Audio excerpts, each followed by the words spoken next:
wabarakatuh. Perkenalkan, nama saya Pina Elfatinisa dari Prodi Pendidikan Guru Madrasah Ibtidaiyah semester 2 Fakultas Ilmu Keislaman Universitas Islam Al-Ihya Kuningan. Di sini saya akan memaparkan jawaban dari hasil ujian akhir semester saya dalam mata kuliah Perkembangan Peserta Didik dengan dosen pengampu Bapak Aif Saifuddin MPDI. Untuk pertanyaan pertama yaitu sebutkan faktor apa sajakah yang dianggap kategori kenakalan pada peserta didik di tingkat sekolah dasar atau madrasah ibtidaiyah.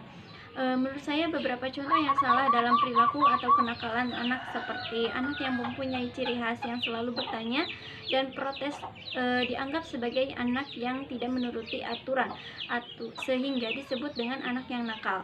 Padahal anak tersebut merupakan anak yang selalu ingin belajar dengan cara bertanya sebagai salah satu perkembangan kognitif yang pintar. Contoh lain adalah yaitu ada anak yang selalu mengganggu temannya pada beberapa program kegiatan belajar dianggap sebagai anak yang agresif. Tanpa adanya penggalian data yang lebih lanjut mengenai perilaku sebagai tersebut, anak dianggap sebagai anak yang agresif. Padahal kemungkinan anak tersebut itu bosan dengan cara mengajar dan pembelajaran di kelas, sehingga mencari perhatian dengan perilaku yang dianggap dapat memancing perhatian pendidik yang lainnya.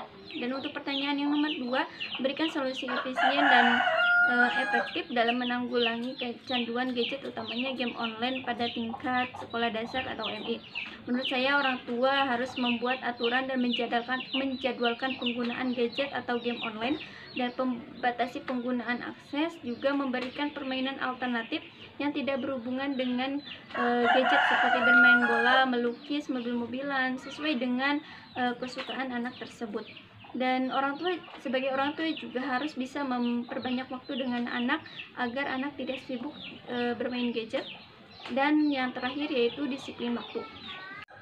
Untuk pertanyaan yang nomor 3 yaitu bagaimana cara Anda menyelesaikan permasalahan perbedaan minat bakat peserta didik yang muncul di kelas yang sama.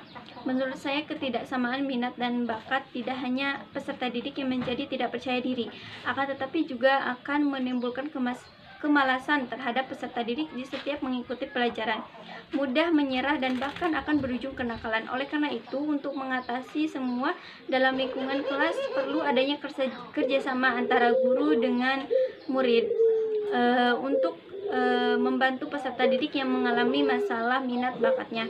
Salah satu caranya yaitu adalah dengan memberikan perhatian, dorongan, motivasi yang senantiasa dapat meningkatkan minatnya untuk selalu mengejar dan belajar minat-minat bakat-bakat barunya.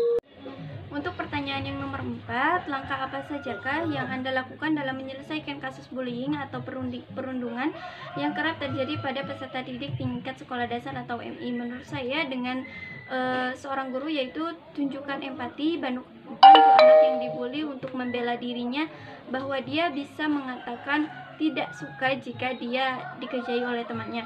Dan selanjutnya yaitu tanyakan kepada anak tentang apa yang dapat dilakukan untuk membuat dia merasa aman.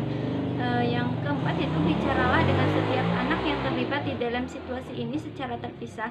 Hindari menyalahkan, mengkritik atau meneriaki di depan wajah mereka.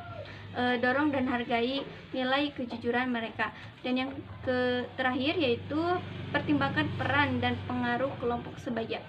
Bullying terkadang dilakukan oleh beberapa orang. Jika bullying dilakukan oleh seorang anak dengan bantuan atau dukungan teman yang lainnya, mereka semua juga harus menanggung konsekuensinya bersama, terutama agar mengetahui dampak perbuatan yang mereka lakukan terhadap bullying sertakan untuk meminta maaf. Dan pertanyaan yang terakhir nomor 5 yaitu jelaskan apa saja materi perkembangan peserta didik yang telah Anda pelajari di pertemuan awal hingga akhir yang dapat diterapkan di sekolah. Menurut saya yaitu materi perkembangan peserta didik. Mengapa? Karena di dalamnya itu kita bisa tahu apa saja faktor-faktor yang dapat mempengaruhi proses perkembangan peserta didik. Juga dapat membantu guru untuk mengenali perkembangan normal yang sesungguhnya dimulai. Dengan mengetahui pola normal perkembangannya, memungkinkan para guru untuk sebelumnya mempersiapkan dan anak yang akan dihadapi perubahan yang akan terjadi pada tubuh, perhatian, dan juga perilakunya. Mungkin itu saja yang bisa saya sampaikan, kurang lebihnya mohon maaf. Assalamualaikum warahmatullahi wabarakatuh.